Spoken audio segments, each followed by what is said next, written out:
اصول، درست اصول اپنا مرکز تبدیل نہیں کرتے، اصول کسی بھی چیز پر اپنا رد عمل نہیں دیتے، اصول غصہ نہیں کرتے، اصول اپنا رویہ تبدیل نہیں کرتے، اصول ہمیں طلاق نہیں دیتے، اصول ہم سے بے وفائی نہیں کرتے، اصول ہمارے لیے شارٹ کٹ نہیں ڈھونڈتے، اور اصول کسی کی وجہ سے یا کسی کے رویے کی وجہ سے ہم سے تبدیل نہیں ہوتے۔ تو زندگی میں اصول آج بھی ہیں، کل بھی ہیں۔ اصولوں کو کوئی چیز تباہ نہیں کر سکتی، نہ کوئی زلزلہ، نہ آگ، نہ کوئی چوری، کوئی بھی حادثہ اصولوں کو تبدیل نہیں کر سکتا۔ ہاں یہ بات درست ہے کہ بہت ساری چیزوں پہ ہماری دسترس نہیں ہے، ہم محدود ہیں، لیکن ہم بہت ساری حدود کو پیچھے دھکیل بھی سکتے ہیں۔ لوگوں کے احساسات، خیالات، ماحول، رویے ہمیں محدود نہیں کر سکتے، اور یہ اس بات پہ ڈیپینڈ ہے کہ ہم اپنی زندگی میں اصولوں کو کتنا فوکس کرتے ہیں۔ اگر ہم اپنی زندگی میں اصولوں کو ہم آہنگی بنا کے رکھیں گے تو چیزیں مثبت ہوں گی، اور ظاہر بات ہے کہ جب ہم انہیں نظر انداز کرنا شروع کر دیں گے تو ہماری زندگی میں چیزیں منفی ہونا شروع ہو جائیں گی، کیونکہ اصول ہی ڈیپینڈ کرتے ہیں کہ کیا مثبت لے کر آنا ہے، کیا منفی لے کر آنا ہے۔ اس کے علاوہ آپ زندگی میں اپنے فیصلے اصولوں کے مطابق کرتے ہیں تو آپ ایک دانش مند انسان کی طرح اپنے تمام کاموں کے فیصلے کر سکیں گے، اور اپنے کام کرنے میں آپ آزاد ہو جائیں گے۔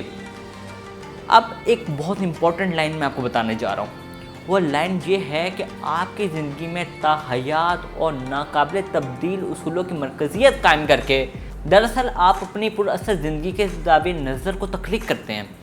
جو آپ کے باقی تمام مراکز کو اپنے تحویل میں لے لیتا ہے، اور اسی طرح ایک کتب نما کے ذریعے آپ کی رہنمائی کرتا ہے۔ اب میں آپ کو یہ بھی بتاتا چلوں کہ اس سے ہمیں صحیح معلومات ملتی ہے کہ آپ کیا صحیح کر رہے ہیں، کیا غلط کر رہے ہیں، آپ کو کہاں جانا ہے، کہاں نہیں جانا ہے۔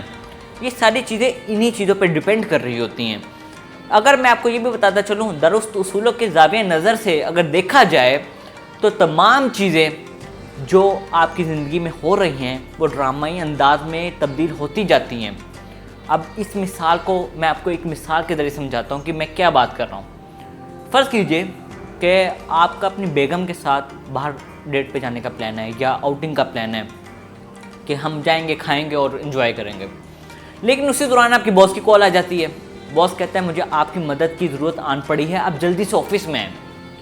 اب آپ کیا کریں گے؟ آپ تھوڑا سا کنفیوز ہو جائیں گے۔ اگر تو آپ بیوی کے مرکز سے دیکھیں گے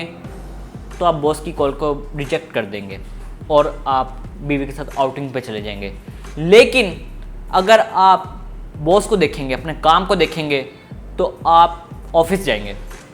کیونکہ آفس میں آپ کی ضرورت ہے۔ لیکن آپ کو یہ بھی خدشات ہوں گے کہ یار میں آفس جا رہا ہوں، پیچھے سے میری بیوی کا رد عمل کیا ہوگا، جب میں واپس آؤں گا وہ میرے سے کیسے بات کرے گی، کیسا سلوک کرے گی، تو آپ تھوڑا سا پریشان ہو جائیں گے۔ لیکن اگر آپ کی زندگی میں پیسے کا مرکز ہے تو آپ یہ سمجھیں گے کہ آپ کی بیوی اس چیز کو سمجھے گی، کیونکہ آپ کا اور اس کا ذہن ایک جیسا ہے۔ وہ سمجھے گی کہ زندگی میں معاشی ضروریات اہم ہیں اور ان کے لیے کام کرنا چاہیے۔ لیکن اگر آپ کی زندگی میں کام کا مرکز ہے تو آپ یہ سوچیں گے یار اوور ٹائم کا موقع مل رہا ہے، اوور ٹائم کر کے میں زیادہ پیسے کما سکتا ہوں، اور زیادہ پیسے کما کے اپنی چیزوں کو بہتر کر سکتا ہوں، اور باس کے سامنے نمبر بھی بنا سکتا ہوں کہ یار یہ بندہ زیادہ کام کر کے میری کمپنی کے لیے یا میرے ادارے کے لیے کتنی خدمات سر انجام دے رہا ہے۔ تو آپ کے ذہن میں یہ سب کچھ چل رہا ہوگا۔ لیکن اگر آپ کے ذہن میں ملکیت کا مرکز ہے تو اوور ٹائم سے جو آپ پیسے حاصل کریں گے، آپ کو ہوگا یار یہ پیسے جو مل رہے ہیں ان سے میں بہت ساری اپنی ضروریات کو پورا کر لوں، اور جو آپ کے ارد گرد لوگ ہیں آپ کہیں گے یار یہ میرے بارے میں کہیں گے یار یہ کتنا قربانی دینے والا بندہ ہے، یار اس نے اپنی بیوی کو چھوڑ کے آفس کو ٹائم دیا۔ یعنی کہ ایسے کلمات سننے کے لیے آپ اس وقت آفس جائیں گے اگر آپ کے ذہن میں ملکیت کا مرکز آ رہا ہے تو۔ اگر آپ کے ذہن میں دوستی کا مرکز ہے، یعنی کہ آپ آؤٹنگ پہ جا رہے تھے، وہاں پہ آپ نے کسی دوست کو بھی بلایا ہوا ہے اور آپ اس کو انکار کرتے ہیں، تو اس کی ناراضی مول لینا بھی آپ کے لیے کوئی آسان بات نہیں ہے، کیونکہ آپ کو یہ بھی سوچنا پڑے گا کہ بیوی کے ساتھ ساتھ اس کو کیسے منایا جائے۔ پھر اگر آپ کے ذہن میں یہ مرکز آ گیا ہے کہ عیاشی کا مرکز ہے کہ یار چھوڑو،